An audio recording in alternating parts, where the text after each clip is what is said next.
রঘু ডাকাত অবতারে অভিনেতা সাংসদ দেব এলেন পুরুলিয়ায়। ভক্তদের জনসমুদ্র ছররা দিল্লি পাবলিক স্কুলে। উচ্ছ্বাসে ফেটে পড়ছে কিশোর কিশোরীরা। কেউ সেলফি তুলছে, কেউ আবার সোশ্যাল মিডিয়ায় পোস্ট করছে যে দেব দর্শনের সৌভাগ্য হলো তাদের। প্রথমে ঠিক ছিল শহরের সিটি সেন্টার মলে হবে দেবের সিনেমা রঘু ডাকাতের প্রমোশন। ভক্তদের ভিড় নাগালের বাইরে চলে যাচ্ছে দেখে শেষ মুহূর্তে ভেন্যু পাল্টানো হয় ছররা দিল্লি পাবলিক স্কুলে।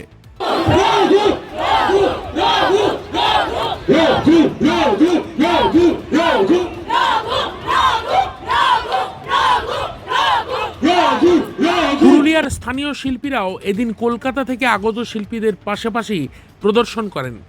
রঘু ডাকাত ছবির গান ছাড়াও দেবের অন্যান্য হিট সিনেমার গানে নাচ প্রদর্শিত হয় এদিন। অভিনেত্রী সোহিনী সরকার পুরুলিয়ার কথ্য বাংলায় কথা বলে মাতিয়ে দেয়।